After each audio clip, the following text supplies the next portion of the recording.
मैं रविरंजन सर आज लेकर के आया हूँ समास को समझने का बहुत ही आसान तरीका, जो हम लोग को हिंदी और संस्कृत दोनों के लिए काफ़ी इम्पोर्टेंट है।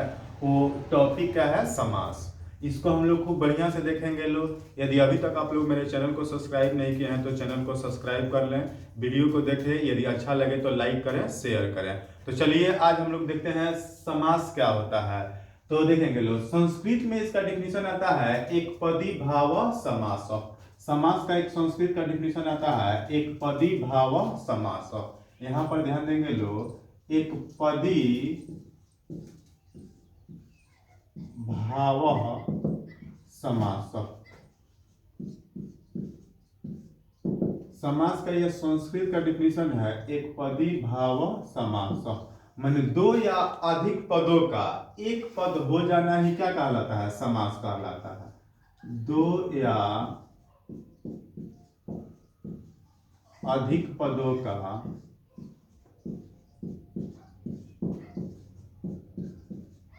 एक पद हो जाना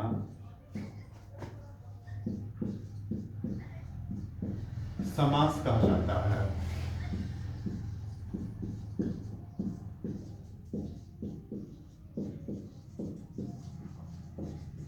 हम लोग देखेंगे कि संस्कृत के लिए भी समास कंप्लीट कर सकेलो और हिंदी के लिए भी, दोनों विषय के लिए समास को पूर्ण रूप से समझेंगे लोग। तो अभी देख रहे हैं समास का संस्कृत का डिफिनीशन क्या है? एक पदी भाव समास। मतलब एक पदी, एक पद, भाव समास, माने एक पद हो जाना ही क्या कहलाता है? समास कहलाता है। दो या अधिक पदों का एक पद हो जाना समास कहलाता है। एग्जाम्पल देंगे, राजपुत्र। जैसे इसमें दो पद है, एक राजा और उसका एक दूसरा है पुत्र। तो राजा और पुत्र दोनों एक साथ हो गया तो क्या हो गया? राजपुत्र। उपनगर, जैसे इसमें दो पद है, एक उप और दूसरा क्या है? नगर है। दोनों एक साथ हो गया है तो क्या हो गया? उपनगर हो गया। अब इसका हिंदी का डिफिनीशन देखेंगे लोग। हिंदी के लिए ये था, संस्कृत के लिए समास का हम लोग संस्कृत में डिफिनीशन देखे, एक पदी भाव समास। और दो या अधिक पदों का एक पद हो जाना ही क्या कहलाता है? समास कहलाता है। जैसे राजपुत्र, उपनगर, यथासंभव और बहुत सारा हो जाएगा। अब हिंदी के लिए भी इसका डिफिनीशन देखेंगे लोग। हम लोग दोनों विषय के लिए कंप्लीट करेंगे लोग कि समास क्या होता है। मतलब ऐसा समास पढ़ेंगे लोग कि हिंदी के एग्जाम में कोई दिक्कत नहीं हो और संस्कृत के एग्जाम में भी कोई दिक्कत नहीं हो। अब हिंदी के एग्जाम के लिए संस्कृत का डिफिनीशन, हिंदी के लिए संस्कृत का डिफिनीशन आता है जब दो या दो से अधिक पद, जब दो या दो से अधिक पद, जब दो या दो से अधिक पद अपनी अपनी अपनी अपनी विभक्ति चिन्हों को छोड़कर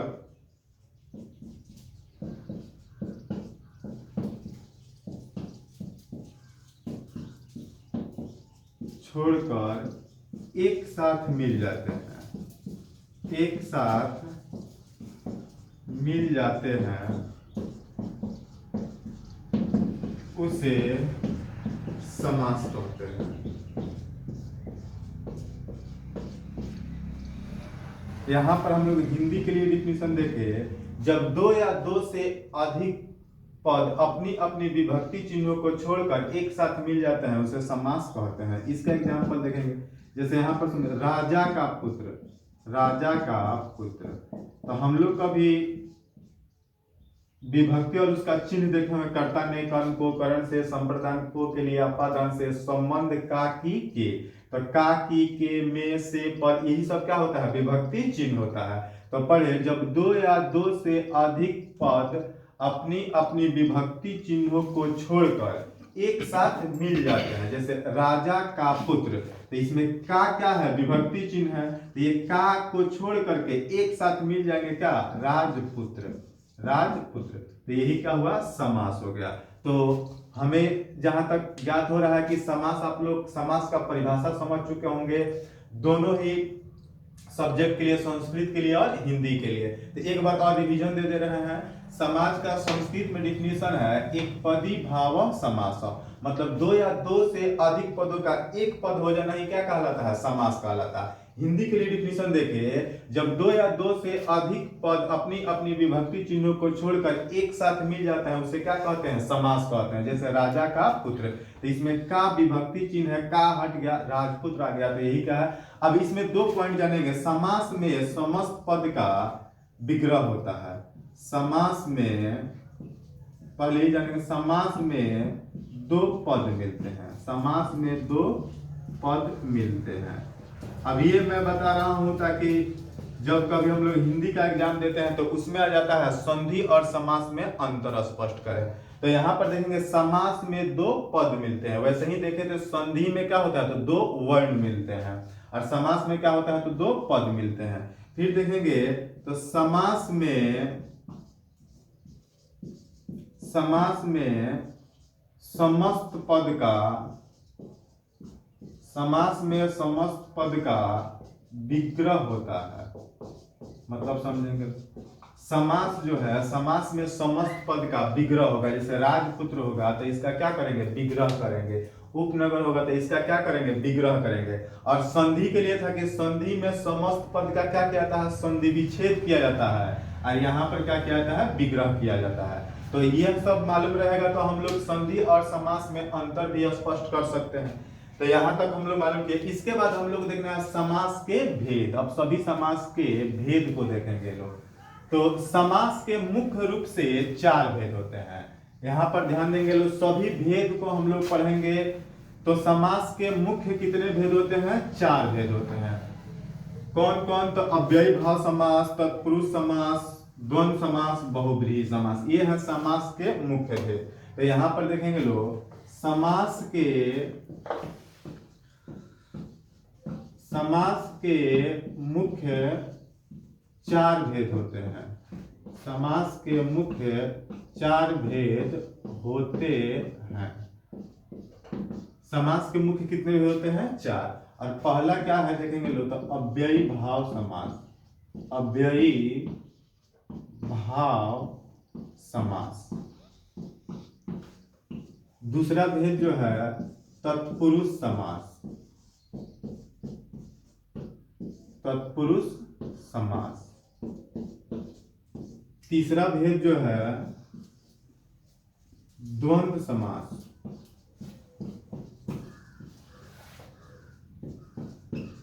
चौथा भेद जो है समास का बहुब्रीहि समास, बहुब्रीहि समास। तो अब हम लोग देखें कि समास के मुख्य कितने भेद होते हैं, तो समास के मुख्य चार भेद होते हैं। अव्ययी भाव समास, तत्पुरुष समास, द्वंद्व समास, बहुब्रीहि समास। लेकिन इसके अलावा भी और भी समास का कुछ भेद होता है जिससे भी क्वेश्चन पूछा जाता है। तो देखिए द्विगु समास, 5 नंबर में भी हम लोग पढ़ेंगे द्विगु समास। तो बहुत आदमी का प्रश्न होगा कि सर समास के 5 भेद होते हैं या 6 भेद होते हैं, 7 भेद होते हैं। नहीं, समास के मुख्य 4 भेद ही होते हैं। अब ये जो तत्पुरुष समास है, इस समास का भेद होता है प्रथमा तत्पुरुष, द्वितीय तत्पुरुष, तृतीय तत्पुरुष, चतुर्थ तत्पुरुष। इसी का भी भेद होता है द्विगु समास और कर्मधारय समास। जैसे 6 नंबर में हम लोग पढ़ेंगे कर्मधारय समास, कर्मधारय समास। तो ये जो है समास का मुख्य भेद नहीं है। समास का मुख्य 4 ही भेद होता है, अव्ययी भाव समास, तत्पुरुष समास, द्वंद्व समास, बहुब्रीहि समास। और ये द्विगु और कर्मधारय जो है, इसी में तत्पुरुष समास के ही क्या होते हैं, भेद होते हैं। इससे भी क्वेश्चन पूछा जाता है, इसलिए इसको हम लोग भी पढ़ेंगे। इसके बाद 7 नंबर में नय समास या नय्य समास भी कहा जाता है। तो हम लोग यहाँ पर समास के 7 भेद के बारे में पढ़ेंगे। लेकिन इतना दिमाग में रखेंगे, समास के मुख्य कितने भेद होते हैं, तो 4 भेद होते हैं। अव्ययी भाव समास, तत्पुरुष समास, द्वंद्व समास, बहुब्रीहि समास, द्विगु समास, कर्मधारय समास, नय समास। 7 समास के बारे में पढ़ेंगे। मुख्य भेद जो होते हैं 4, और ये जो 2 होते हैं अलग से नहीं, इसी तत्पुरुष समास का भेद होता है। अब हम लोग एक एक करके अव्ययी भाव समास क्या होता है, उसका उदाहरण क्या होगा, उससे एग्जाम में कैसा क्वेश्चन पूछा जाता है, इसके बारे में देखेंगे लोग। तो पहला समास है अव्ययी भाव समास। अब इसके बारे में देखेंगे लोग कि अव्ययी भाव समास किसे कहते हैं। तो चलिए ध्यान देंगे लोग। पहला दोनों टाइप से पढ़ेंगे लोग कि संस्कृत के लिए भी कंप्लीट हो जाए प्लस हिंदी के लिए भी कंप्लीट हो जाए। तो पहला समास हम लोग को क्या पढ़ना है, अव्ययी भाव समास। अव्ययी भाव समास। तो मैंने बताया था कि मैं इस प्रकार से बताऊंगा ताकि हिंदी के लिए भी कंप्लीट हो जाए और संस्कृत के लिए भी कंप्लीट हो जाए। तो अव्ययी भाव समास का संस्कृत के लिए क्या डेफिनेशन आता है, पूर्व पद प्रधानो अव्ययी भाव। इसके लिए संस्कृत के लिए डेफिनेशन आता है पूर्व पद प्रधानो, पूर्व पद प्रधानो अव्ययी भाव।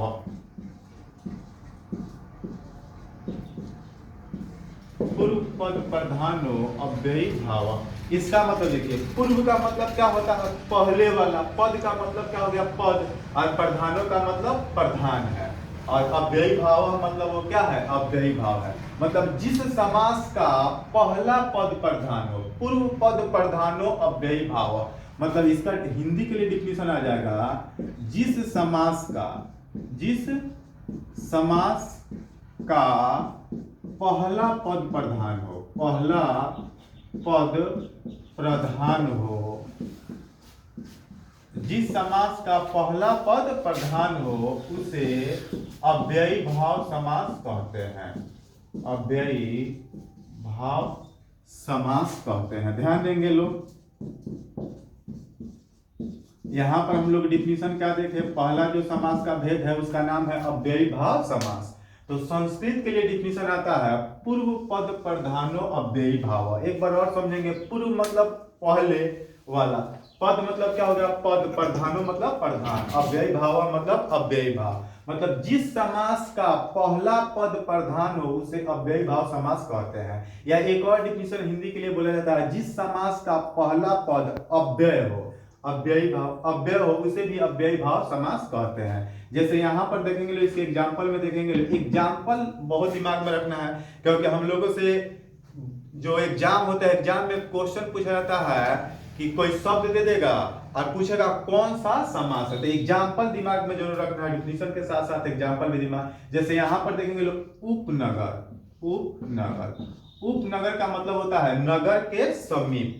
और इसका संस्कृत में विग्रह देखेंगे तो नगरस्य समीपम, उपनगरम। अब यहाँ पर थोड़ा देखेंगे लोग, उपनगर हो गया।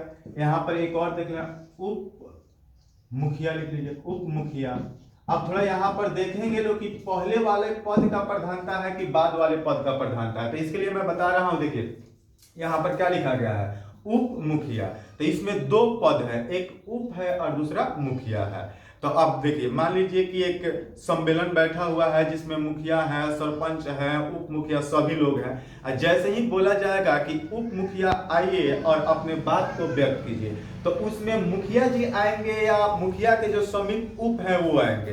तो मुखिया के जो समीप उप मुखिया है वो आएंगे। यानी उप मुखिया कहने पर मुखिया का प्रधानता नहीं जबकि उप का प्रधानता है। तो इसमें पहले वाले पद का प्रधान है, यही बोला जाता है अव्ययी भाव समास। इसका और भी एग्जाम्पल, जितना ही एग्जाम्पल दिमाग में रखेंगे लोग उतना ही एग्जाम का क्वेश्चन पकड़ सकेंगे लोग। तो उपनगर, उप मुखिया, उपवन, यथाशक्ति,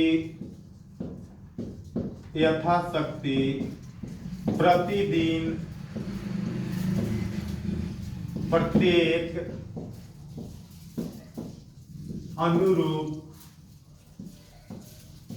अनुरूप, डॉट डॉट इत्यादि। ये सभी क्या है, अव्ययी भाव समास। तो अव्ययी भाव समास को बढ़िया से समझ पाए होंगे लोग। अव्ययी भाव समास संस्कृत का डिफिनेशन आता है पूर्व पद प्रधानो अव्ययी भाव। मतलब जिस समास का पहला पद प्रधान हो उसको क्या बोलते हैं, अव्ययी भाव समास। एग्जाम्पल देखिए लोग। अब दूसरे समास का हम लोग बात करेंगे तो दूसरा समास है तत्पुरुष समास। इसे ध्यान देंगे, तत्पुरुष समास। तो इसका भी संस्कृत में डिफिनेशन क्लियर करेंगे, उत्तर पद प्रधानो,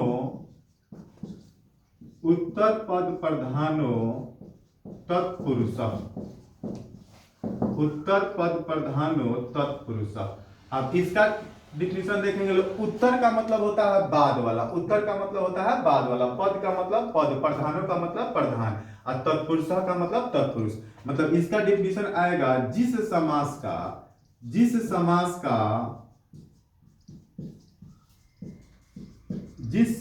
का अंतिम पद प्रधान हो, जिस समास का अंतिम पद प्रधान हो उसे तत्पुरुष समास कहते हैं, उसे तत्पुरुष समास कहते हैं। तो ध्यान देंगे लोग, तत्पुरुष समास उत्तर पद प्रधान हो, मतलब बाद वाला पद प्रधान होता है, अंतिम पद प्रधान, जिस समास का अंतिम पद प्रधान हो उसे तत्पुरुष समास कहते हैं। अब इसका एग्जाम्पल दिमाग में रखने, जैसे राजपुत्र। अब जैसे पहले वाला में एग्जाम्पल समझे थे लोग उप मुखिया, वैसे ही समझेंगे लोग राजपुत्र। जैसे राजा, उनकी पत्नी, उनकी कन्या, सभी लोग बैठे हुए हैं, राज दरबार के सभी लोग बैठे हुए हैं। जैसे ही बोला जाएगा कि राजपुत्र आए और इस शब्द मतलब एक कोई वस्तु या कोई पदार्थ उनको देना चाहते हैं कि ग्रहण करें, तो राजा आएंगे कि उनके पुत्र, तो उनके पुत्र। तो इसमें राजा का नहीं विशेषता है, उनके पुत्र का, मतलब बाद का विशेषता हुआ है, राजपुत्र। इसी तरह से बोल सकते हैं राजकन्या, राजकन्या, देवेंद्र, देवेंद्र बोले हैं तो देवों में इंद्र, तो इंद्र भगवान का विशेषता हो गया देवेंद्र। पाठशाला, पाठशाला, तो पाठशाला का मतलब होता है पाठशाला, पढ़ने के लिए जो घर बनाया जाता है उसको बोलता है पाठशाला। तो घर तो सब है, लेकिन जो पढ़ने के लिए बनाया गया है शाला उसको बोलता है पाठशाला, पाठशाला। उसके बाद धनहीन, धनहीन, राष्ट्रभाषा,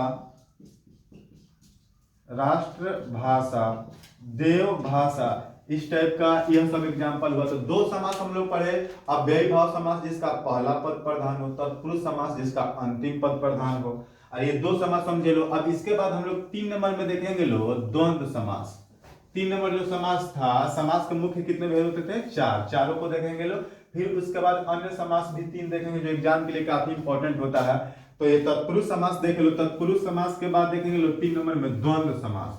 तो द्वंद्व समास के लिए संस्कृत में जो डिफिनेशन आता है, 3 नंबर हम लोग समास देखेंगे लो, द्वंद्व समास, द्वंद्व समास। तो द्वंद्व समास के लिए संस्कृत में जो डिफिनेशन आता है वो है चार्थे द्वंद्व, चार्थे द्वंद्व। इसका मतलब है कि जिस समास के अर्थ में च आ जाए, च का मतलब और, संस्कृत में च को क्या बोलता है? और। जैसे और यहां पर हिंदी के लिए देखेंगे, जिस समास का दोनों पद प्रधान हो, जिस समास का दोनों पद प्रधान हो, जिस समास का दोनों पद प्रधान हो, जिस समास का दोनों पद प्रधान हो उसे द्वंद्व समास कहते हैं। जिस समास का दोनों पद प्रधान हो उसे द्वंद्व समास कहते हैं। अब थोड़ा ध्यान देंगे, इसके एग्जाम्पल का भी बात करेंगे लोग। जैसे देखिए द्वंद्व समास, चार्थे द्वंद्व, जिस समास का दोनों पद प्रधान हो उसे द्वंद्व समास कहते हैं। इसका मतलब है जिसमें च का अर्थ आ जाए और दोनों का, जैसे माता पिता, जैसे यहाँ पर बता रहे हैं माता पिता, और इसी को संस्कृत में अगर बोलेंगे तो माता पितरौ बोला जाता है। तो माता पिता, इसका मतलब क्या? माता और पिता, माता और पिता। तो और मतलब च का अर्थ आ गया, और माता पिता में दोनों का क्या है? बिल्कुल बराबर प्रधानता है, माता भी पिता भी। उसके बाद देखेंगे लो तो भाई बहन, भाई बहन, यहां पर देखेंगे राम कृष्ण। फिर देखेंगे लोग तो हाथ पैर, डॉट डॉट, लोटा डोरी इत्यादि। तो यह सब द्वंद्व समास हुआ। इसके बाद चौथा समास हम लोग पढ़ेंगे लोग। चौथा समास का नाम मैंने बताया था बहुव्रीहि समास, बहुव्रीहि समास। तो थोड़ा ध्यान देंगे लोग, बहुव्रीहि समास के लिए संस्कृत का डिफिनेशन आता है अन्य पद प्रधानो बहुव्रीहि, अन्य पद प्रधानो, अन्य पद प्रधानो बहुव्रीहि। मतलब इसका डिफिनेशन समझेंगे लोग। जिस समास का देखिए पहले में देखिए अव्ययी भाव समास, जिस समास का पहला पद प्रधान हो उसको क्या बोले अव्ययी भाव समास। उसके बाद पढ़े तत्पुरुष समास, तो जिस समास का अंतिम पद प्रधान हो उसे तत्पुरुष समास पढ़े। और द्वंद्व समास पढ़े, जिस समास का दोनों पद प्रधान हो उसे द्वंद्व समास। अब देखना है बहुब्रीहि समास, अन्य पद प्रधान हो बहुब्रीहि, मतलब इस समास में कोई भी पद प्रधान नहीं होता, ना ही पहले वाला और ना ही अंतिम वाला। इसमें कोई विग्रह करने पर अन्य पद का प्रधानता आ जाता है। देखिए जिस समास का कोई भी पद प्रधान नहीं हो, जिस समास का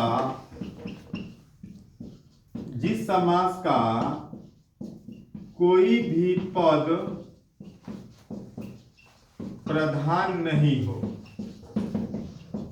विग्रह करने पर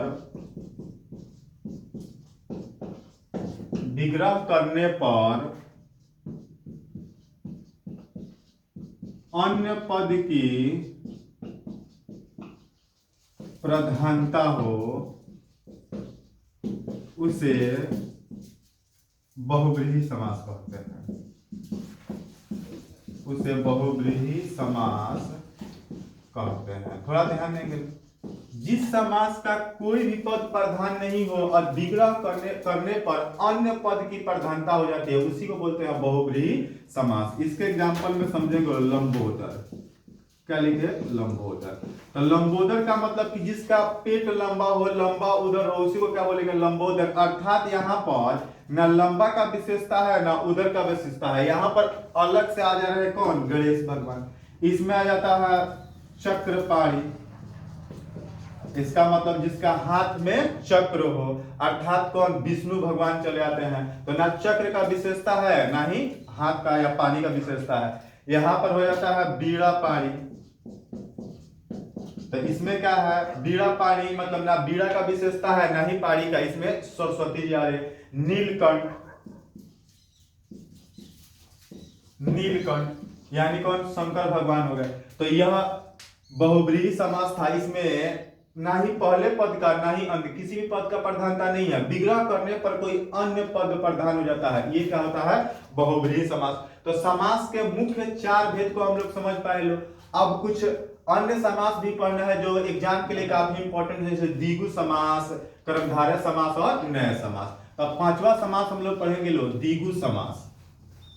5वां समास देखेंगे लो द्विगु समास।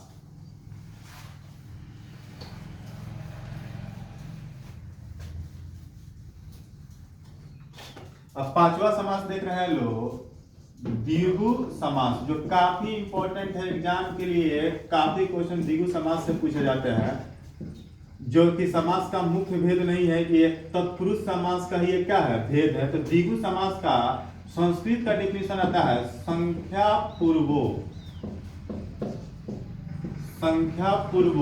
द्विगु, संख्या पूर्वो द्विगु। इसका मतलब यह हुआ जिस समास का पहला पद संख्यावाची हो, जिस समास का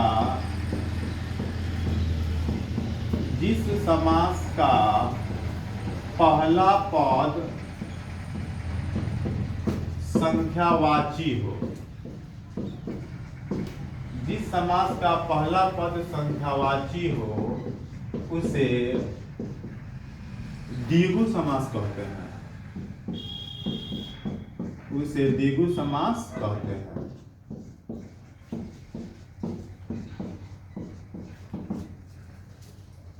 5 नंबर समास देख रहे हैं द्विगु समास। तो इसका डिफिनेशन है संस्कृत का संख्या पूर्व द्विगु, मतलब जिस समास का पहला जो पद हो वो क्या हो संख्या हो, संख्यावाची हो, मतलब संख्या से शुरू हो, उसे द्विगु समास कहते हैं। इसके एग्जांपल समझिएगा, त्रिभुवन, त्रिभुवन।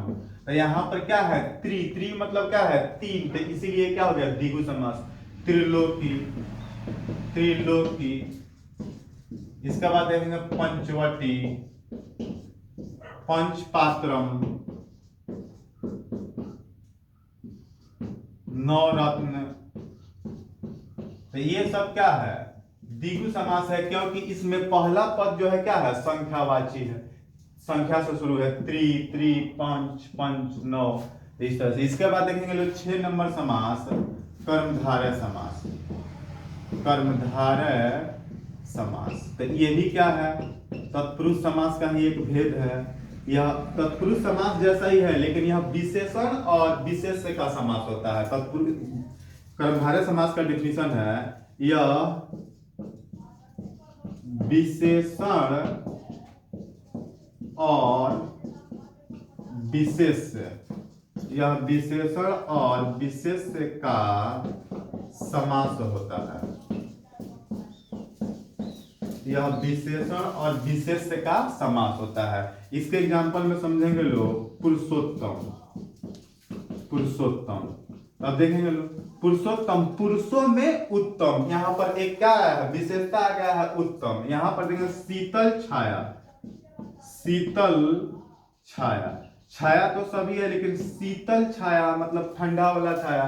मधुर वाणी, मधुर वाणी, वाणी तो सब है, लेकिन इसमें विशेषता है कि मधुर है। तो यह सब जो है क्या है, कर्मधारय समास है। कर्मधारय समास यह विशेषण और इसमें कुछ ना कुछ विशेषता झलकना चाहिए, वही क्या है, कर्मधारय समास। अब लास्ट समास जो है एग्जाम के लिए इंपॉर्टेंट, नैया समास या नया समास बोला जाता है। इसके बारे में समझेंगे लोग। तो देखिए, जिस समास का अर्थ नकारात्मक हो जाए, जिस समास का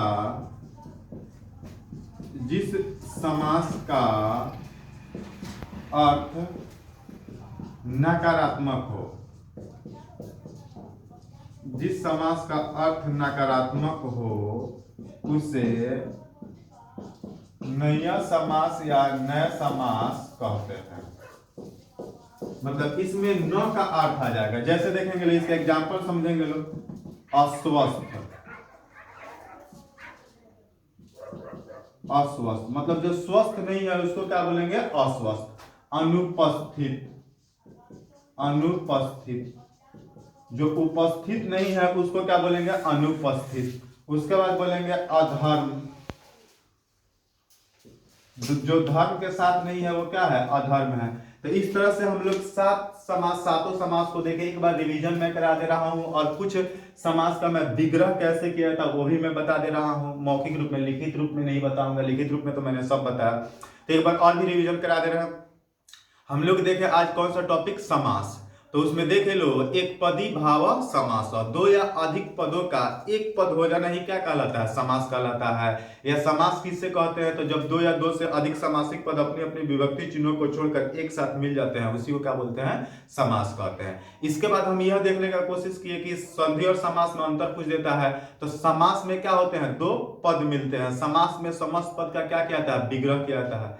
और संधि में इसका अपोजिट, संधि में दो वर्ण मिलते हैं, संधि में समस्त पद का क्या किया जाता है, संधि विच्छेद किया जाता है। फिर देखें समास के मुख्य कितने होते हैं, चार। अव्ययी भाव समास, तत्पुरुष समास, द्वंद्व समास, बहुब्रीहि समास। अन्य समास में हम लोगों को पढ़ना है द्विगु समास, कर्मधारय समास, नया समास। ये तीनों समास से भी काफी क्वेश्चन एग्जाम में पूछे जाते हैं। तो अब अव्ययी भाव समास समझे, जिस समास का पहला पद प्रधान था उसको क्या बोले थे, अव्ययी भाव समास। जैसे उसमें देखे थे उपनगरम, तो इसका विग्रह हो जाएगा नगरस्य समीपम। यथा शक्ति, शक्तिम अनतिक्रम्य इति। प्रतिदिनम, दिनम दिनम प्रति, यह सब था। अनुरूपम, रूपस्य योग्यम। इसके बाद देखे लो तत्पुरुष समास। तो जिस समास का अंतिम पद प्रधान हो उसको क्या बोलते हैं, तत्पुरुष समास। जैसे राजपुत्र, इसका विग्रह हो जाएगा राज्ञ पुत्र।